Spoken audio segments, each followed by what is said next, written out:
Okay, let's dive in. We're tackling a paradox today that I suspect resonates with, well, pretty much everyone who's gone through formal education and then stepped into the professional world. It really highlights a fundamental tension, a kind of misalignment in our Hmm. systems. Absolutely. Yeah, it's that feeling you get when something you were told was just flat out wrong, maybe even called cheating in one place. Well, suddenly it becomes standard practice, maybe even essential somewhere else. Exactly. Think back, maybe way back to school, Hmm. elementary school, high school, maybe even college exams. What was one of the most fundamental rules? Maybe unspoken, maybe shouted from the rooftops, hammered into you. Oh, yeah. The cardinal rule during any test, any assessment, really. Keep your eyes on your own paper. Right. Keep your eyes on your own paper. And the idea right alongside it. Cheating. Collaborating on a test. Absolutely forbidden. Looking at someone else's answers. Cheating. Using any tool, any resource, not explicitly allowed by the teacher right then and there. Cheating. I mean, the message was loud and clear. Yeah. Learning, and especially proving you learned, is a solo mission. Individual effort only. And this wasn't just about stopping kids from copying answers. It really built this deep-seated mental model. It taught us, implicitly anyway, that success comes from working alone, in isolation, Right. relying on others, asking for help, using outside tools. These weren't just discouraged, they were framed as like illegitimate shortcuts. Maybe even a sign you weren't smart enough or hadn't worked hard enough on your own. You had to figure it out yourself. But then, as William L. Weaver points out in his piece, The Heresy of Helping, which is our main source for this deep dive, he points out with real clarity, Hmm. eventually you graduate. You leave that controlled school environment and you step into the messy, complicated reality of the modern working world, Mm. whether it's science, tech, engineering, even business, or the arts. Hmm. The rules just completely flip. Precisely. Those exact things that were taboo in the classroom, like intense teamwork, actively asking for input, Yeah. using the best tools you can find, digital or whatever, they're not just suddenly, okay, they are expected. They're seen as absolutely crucial skills, fundamental ways to tackle any really complex problem effectively. And that is the heresy, right? Right. The active helping of using external aids. It goes from being this academic sin to a professional virtue. Yeah. And that clash, that's the core misalignment Weaver is digging into. Yeah. He tackles this classroom paradox directly. Yeah, it's a really strong argument. And he uses systems thinking, which is interesting, to sort of dissect this conflict. He looks at examples like pair programming. He traces the history of how new strategies or technologies often get labeled cheating. And then he applies that same pattern to the big debate we're having right now about AI in education. His argument is, I found it really compelling. He basically says that the challenge with AI in schools isn't this arms race idea we hear so much Mm. about, teachers trying to catch students using AI, students finding new ways around detection. He argues that whole framing just distracts us. Right. From a systems thinking view, the real problem is a systemic misalignment. It's this fundamental clash. You've got an educational model, still largely based on that old eyes on your own paper idea. It's optimized for individual work in this very controlled setting, smashing up against the new reality. A reality where collaboration and using powerful tools are just, well, they're normal, they're necessary. The old system is kind of optimized for a world that doesn't really exist anymore, at least not in the workplace. And the way forward, the solution he puts forward, it's not about trying to ban AI or somehow go back to a time before these tools. I mean, that seems pretty impossible anyway. Totally futile. Instead, he argues we need to embrace something he calls education as agency. It's a vision where the whole point of education shifts, pretty dramatically, actually. It becomes about equipping people, students and teachers, with the skills, the knowledge, the critical thinking to use these powerful tools, especially AI co-pilots, effectively, not to cheat the old system, but to fight what he called the real war. The real war being What? like the big human challenges. Yeah, the collective struggle against things like misinformation, against ignorance, and just against the sheer complexity of the problems we face today. In that fight, powerful tools aren't the enemy, they're potential allies. Okay, wow, that's a huge shift in perspective. It basically redefines what education is even for. It really does. It changes the whole game. All right, let's unpack this whole argument piece by piece, kind of following Weaver's structure in the source. And he kicks things off by looking at a practice that really formalizes this idea of collaboration into a super effective system, pair programming. Right. So jumping into section 2 of the source, Weaver uses pair programming as this prime example of, structured, effective teamwork that just completely contradicts that old eyes on your own paper rule. So what is pair programming exactly for people who maybe haven't encountered it? It got really popular in like Agile software development circles, especially with extreme programming or XP back in the late 90s, the setup sounds simple, maybe almost too simple.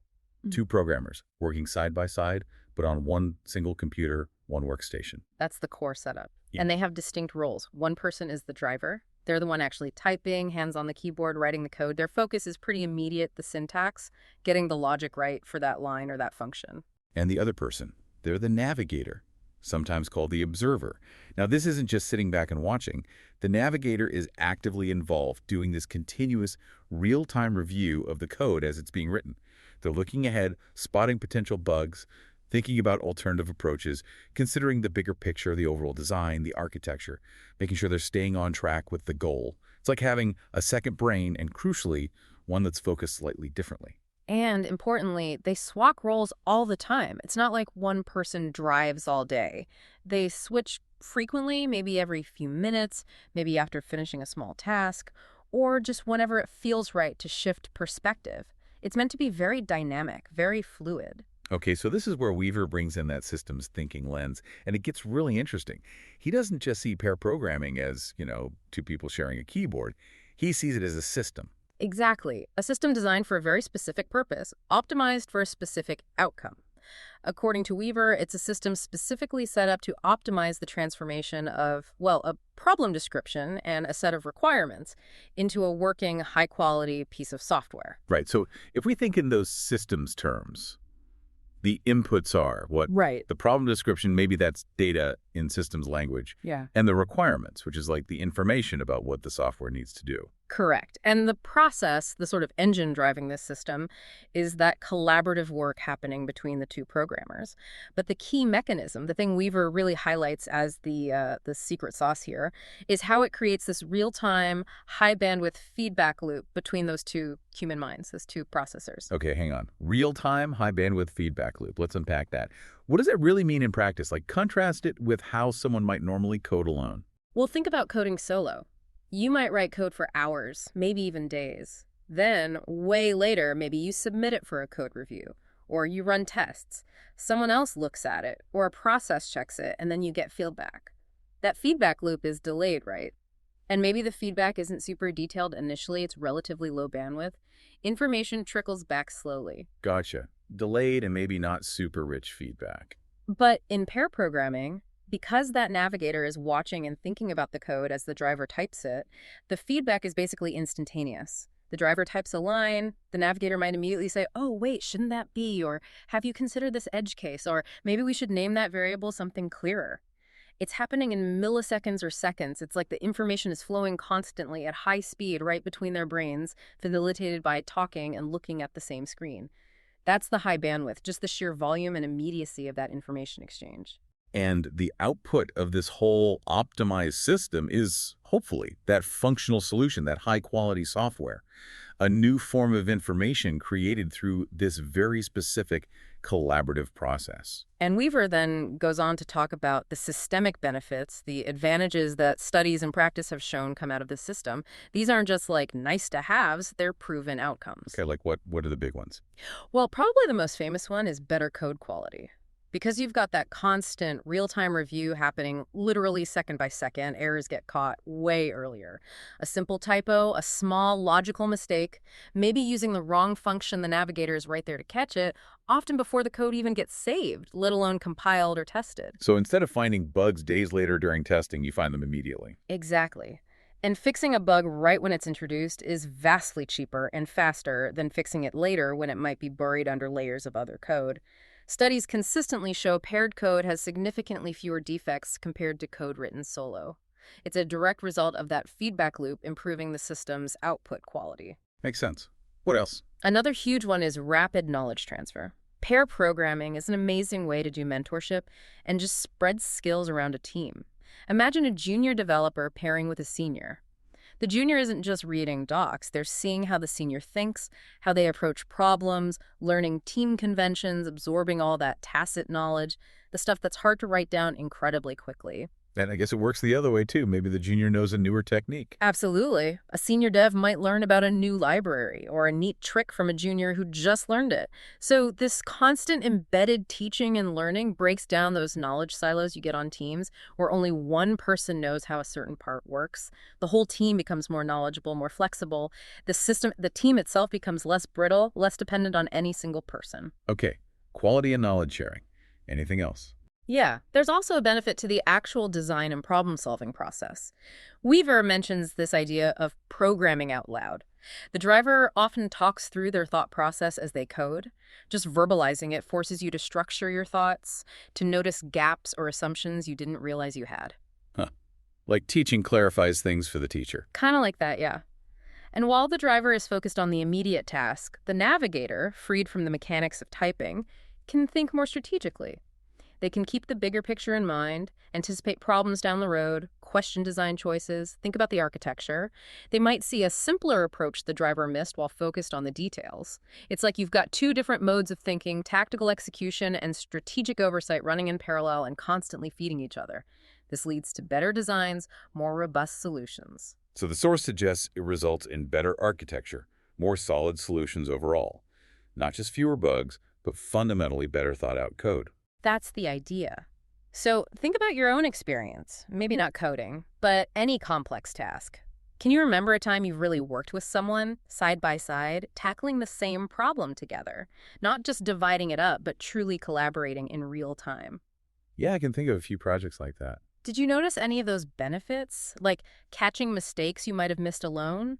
Or did the final result feel better thought out because you talked it through? Definitely. Talking it through often exposed flaws or led to better ideas than either of us would have had alone. That immediate back and forth changed things. Right. So pair programming is like a formalized version of that powerful interaction. It's built on this idea that helping each other while doing the work actually leads to a better outcome.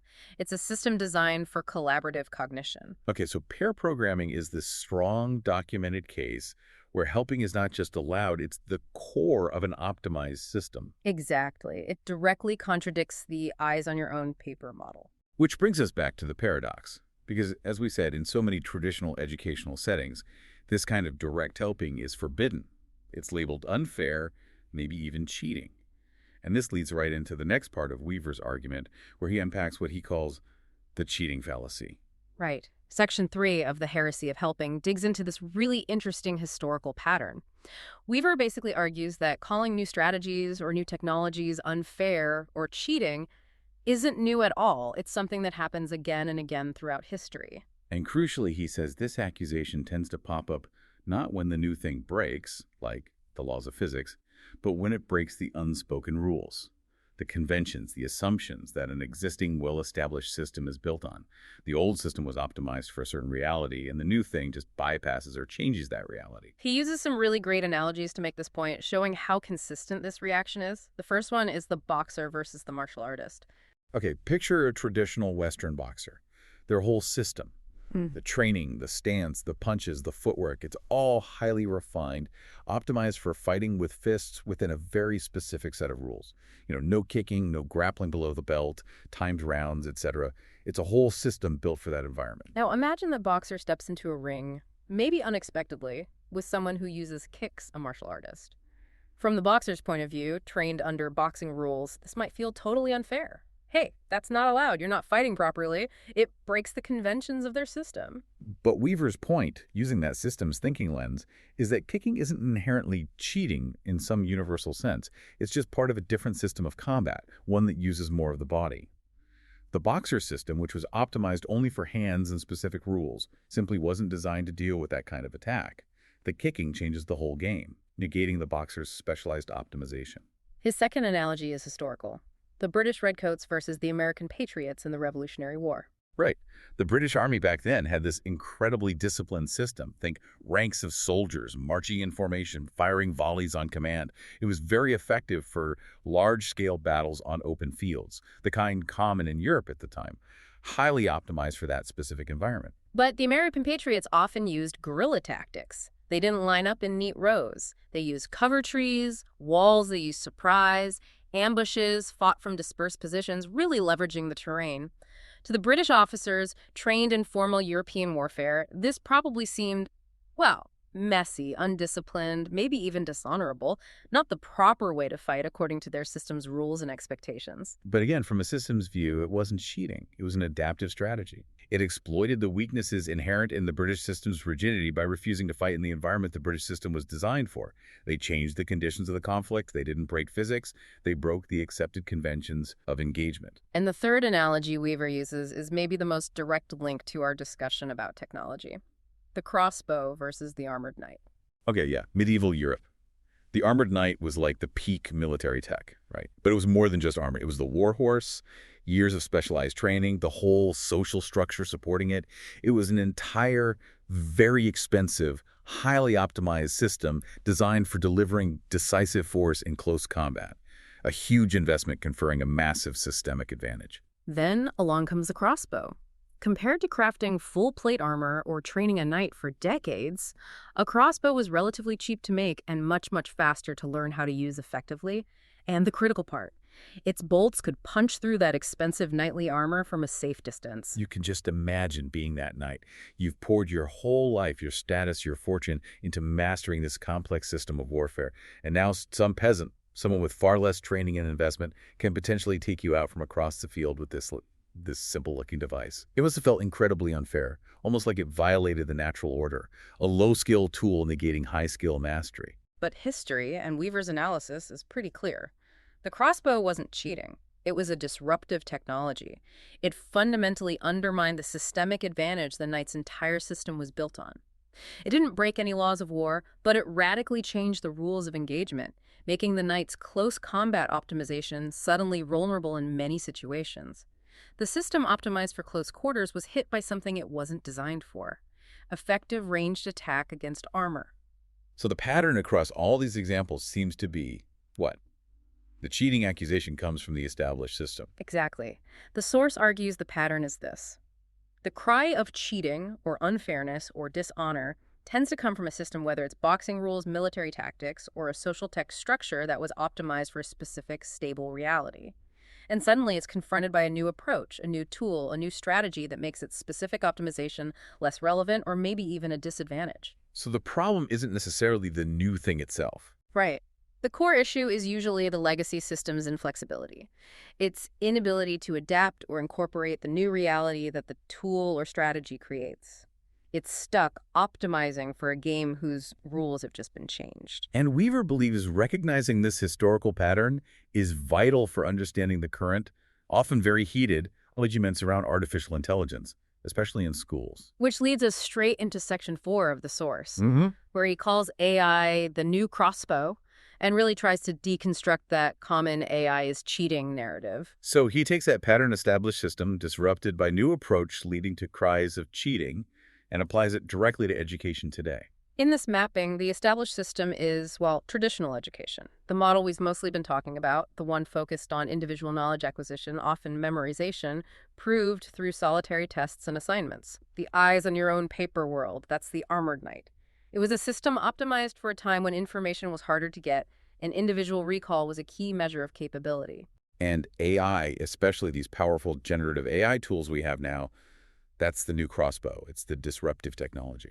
And the narrative we hear constantly now, especially from educators and institutions, is students are cheating using AI. Weaver argues this way of framing it is just fundamentally wrong. It's misleading, and it pushes us in unproductive directions. It makes it sound like a moral issue with the student, and it pits teachers against students in this endless, unwinnable arms race. Schools ban tools. Students find workarounds. Schools develop detection. Students use AI to beat detection. It's exhausting and misses the point. So Weaver argues the system failure isn't the student using a powerful tool that's becoming ubiquitous everywhere else, like in the professional world they're supposedly preparing for. Exactly. He says that's like blaming the medieval peasant for picking up the crossbow when it was clearly effective. The real system failure, he argues, is an educational model that is still trying to assess students based primarily on tasks that AI can now do almost instantly, often better, or at least faster, than a human working alone. What kind of tasks are we talking about? Stuff AI is good at. Well, think about it. Summarizing a long article. Drafting a standard business letter. writing basic code to perform a common function, answering factual questions based on provided text, translating sentences, performing calculations. These were all things that traditionally required a student to demonstrate they had learned something or acquired a skill. But Now, AI can do many of those things in seconds. You feed it the article, ask for a summary, boom. Tell it the key points for an email, it drafts it. Ask for a Python function to sort a list, it generates it. So Weaver's point is, when a student uses AI for an assignment that is basically just one of those tasks, they're not necessarily cheating the idea of learning itself. I mean, the learning process might look different, but what they are doing. What they're doing, maybe without even realizing it, is showing that the assessment method is outdated. They're holding up a mirror to the system and revealing that the way we're measuring learning is no longer aligned with the tools and realities of the world these students actually live in and will work in. The assessment is testing for something AI trivializes. Have you felt that yourself? Like maybe a skill you spent ages learning in school, meticulously formatting citations by hand or memorizing historical dates or doing complex calculations manually now seems almost pointless because a tool does it instantly. How does that make you feel about what skill even means now? It definitely makes you rethink things. What's the valuable human skill if the mechanical part is automated? And Weeder's argument is that blaming the student for using the tool completely misses this bigger issue. It lets the educational system off the hook from asking the hard question. If AI can do this, what should we actually be teaching and assessing? The system needs to evolve, not just try to enforce obsolete rules. So, if AI is changing the game for individual tasks and undermining old assessment methods, what does that mean for collaboration, especially collaboration that involves AI?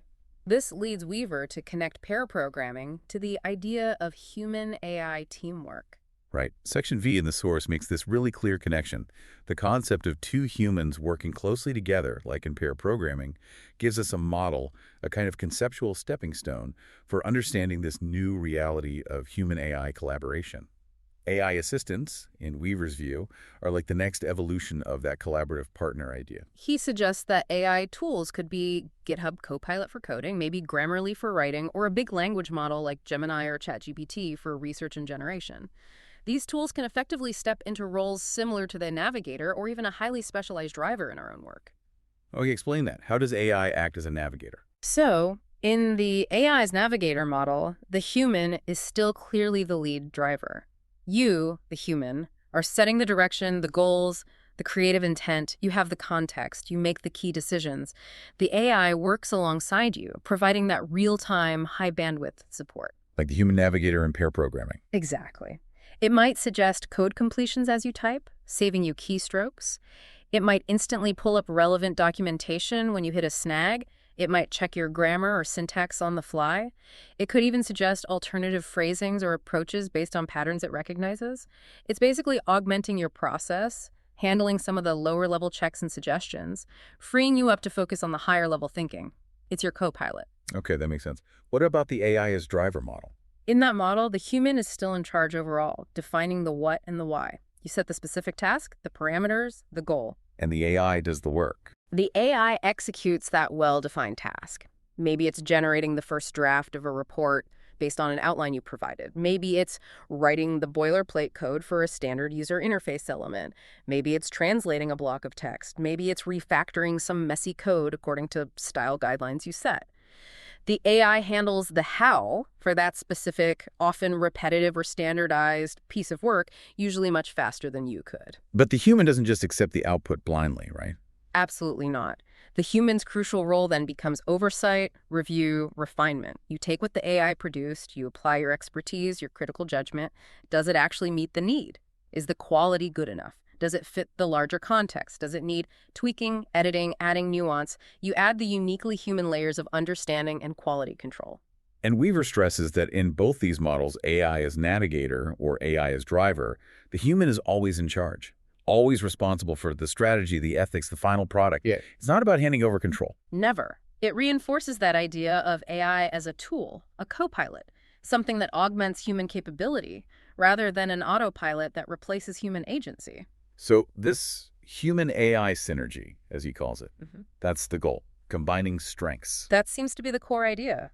Leveraging what AI is good at: speed, pattern recognition across huge data sets, tireless execution of routine tasks, and combining it with what humans excel at: critical thinking, creativity, nuanced understanding, ethical judgment, context awareness, intuition.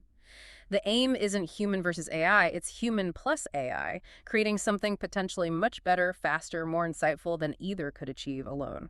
How do you see that working in practice, in your own field, or just generally?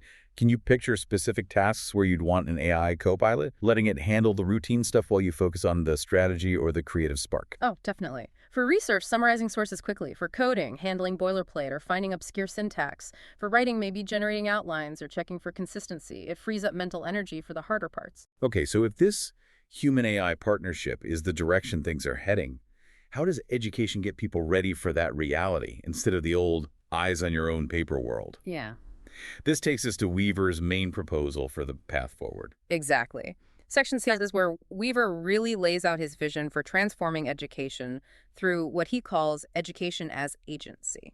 And this whole idea seems to hinge on rethinking the fundamental purpose of education. Right. He asks, what is it actually for? Precisely. If we stick with an old definition where education is mainly about, training people to follow rules, memorize facts AI can retrieve instantly, or produce basic content AI can generate, well, then AI does look like a huge threat. It basically makes that kind of education obsolete. But if we change the goal, If we embrace education as agency, he argues, then AI shifts from being a threat to being this incredibly powerful tool for empowerment. The whole mission changes. so what's the new mission for educators in this model? It can't be just plain tech police anymore. No, definitely not. Weaver argues educators have to ditch that whole arms race mindset. Their real job, first and foremost, is to get proficient with these AI tools themselves. Teachers need to learn AI. They have to. They need to understand what AI can do, yes, but just as importantly, what it can't do, where its weaknesses and limitations are, and the ethical issues around using it. You can't guide students effectively through this new landscape if you haven't explored it yourself. It's a massive professional development challenge, frankly, but also a huge opportunity. Okay, so educators learn the tools. Then what? How do they teach students differently? That understanding allows them to shift from being rule enforcers to being guides, teaching students how to use AI effectively, critically, and ethically. And a huge part of this is building what Weaver calls critical AI literacy. Critical AI literacy. What does that involve? It means redesigning curricula, not just adding a module here or there, but fundamentally integrating the teaching of how to use AI as a tool within the subject matter.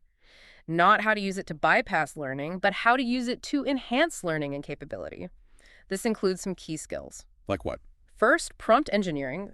Sounds technical, maybe, but it's really just learning how to talk to the AI effectively, how to ask good questions, give clear instructions, provide the right context so the AI gives you useful results, not junk. It's like learning the language to communicate with your co-pilot. Bad prompt, bad output; good prompt, potentially valuable starting point. Okay. Learning to ask the right questions. Makes sense. Right. What else? Second, source verification. This is huge.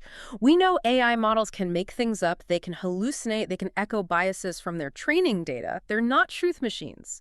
So students absolutely need the skills to check the information AI gives them. That means teaching traditional research skills, how to find reliable sources, how to cross-reference, how to evaluate credibility, and applying them rigorously to AI output. Recognizing AI is a starting point, not an oracle. This connects to the third skill, right? Bias detection. Exactly. Students need training to spot potential biases in what AI produces. Is it representing different groups fairly? Is it skewed by the data it learned from? Does its framing push a certain perspective? Learning to read AI output with a critical eye for these issues is essential for maintaining intellectual independence. It's about being a critical consumer of the AI's information. And for Using AI as a creative sparring partner. Not just taking the first answer it gives, but learning to use it to brainstorm, to generate alternatives, to challenge your own assumptions, to explore different angles on a problem. Using it actively in your thinking process, not just passively accepting its output. So this whole shift, it changes the relationship between teachers and students too. Completely. Instead of being adversaries in this game of catching cheaters, they become allies. Allies in what? Allies in what Weaver calls the real war. The big collective human challenges. Fighting misinformation, which AI can sadly help spread, so literacy is key. Fighting ignorance. and just tackling the immense complexity of modern problems: climate change, disease, social issues, technological disruption. And in the real war, the best weapon isn't going back to basic. No. The best weapon, Weaver argues, is a well-educated, critical human mind that is amplified by a powerful AI co-pilot. It's that combination: human intelligence, human values, human agency, augmented by the speed, scale, and knowledge access of AI. Wow. Okay. So thinking about that, how would shifting your own focus, maybe in your work or learning, from worrying about AI or avoiding it to actively mastering it as a tool for tackling those bigger issues? How would that change your priorities? What skills suddenly seem way more important? Critical thinking, definitely. Communication both with humans and AI. Ethical reasoning. Knowing how to ask the right questions seems paramount. If education actually adopted this agency model, it would fundamentally change the classroom, wouldn't it? Totally. Which brings us to Weaver's conclusion in Section 7, the idea of redefining the classroom, not as a proving ground, but as a launch pad. So he wraps up by bringing it back to that historical pattern, the cheating accusation signaling a paradigm shift. Yeah, he circles back to that core lesson. When you hear cries of cheating about a new technology or strategy, it's often a sign that an old system, optimized for a world that's disappearing, is bumping up against a new reality it wasn't designed for. And he hammers home that central misalignment again. The old eyes on your own paper model of education is just fundamentally out of step with the collaborative, tool-rich world we actually live and work in now. And he repeats that systems thinking point. Blaming students for using AI is missing the forest for the trees. It mistakes a massive environmental shift, the arrival of powerful, accessible AI, for a simple moral failing by individuals operating within the outdated system. So the answer isn't prohibition, it's adaptation. Exactly. You can't ban the new reality. You have to adapt the system to it. And that means the classroom's role needs to change. It shouldn't primarily be a proving ground anymore, a place where we artificially strip away the tools and collaboration students will actually use later just to make them prove they can do isolated tasks AI can handle. Instead, it should be A launch pad. A place where students learn and practice using these powerful tools, AI co-pilots included, effectively, ethically, critically, and collaboratively. A place where they develop the agency to wield these tools to tackle real-world problems, the kind they'll face after they leave the classroom. It's about preparing them for launch, not just proving they passed the old tests. Imagine how your own view of learning, or what skills are truly valuable, might shift if education really embraced that, treating AI as a standard tool for empowerment, not a forbidden shortcut. What would you focus on learning then? It changes everything. Suddenly, knowing how to leverage the tool becomes more important than doing the task the tool automates. Critical judgment, strategic thinking, creativity, those become premium skills. This whole piece, the heresy of helping, really forces a reevaluation of so many assumptions we have about learning, about teamwork, about technology, about what education is even for. It pushes past the simple cheating narrative to look at the deeper systemic issues. And it leaves us with a really interesting, kind of mind-bending final thought to chew on. If the most effective human problem solver in the future is someone working closely with AI, and our biggest challenges require us to fight misinformation and complexity, what other kinds of collaboration might we need? Maybe things beyond just one human and one AI. What new structures might become not just possible, but necessary? That question feels huge, like what comes after the AI co-pilot. That could be a whole other deep dive. It really could. It just highlights how much things are changing and how much our thinking needs to adapt. Absolutely. Well, that was a really thought-provoking exploration of William L. Weaver's The Heresy of Helping. We hope it's giving you, the listener, a new lens to look through when you think about that old classroom rule and the impact of tools like AI. Yeah, keep thinking about those connections, keep questioning the assumptions, and consider how agency and collaboration really drive success in the world today. Until next time.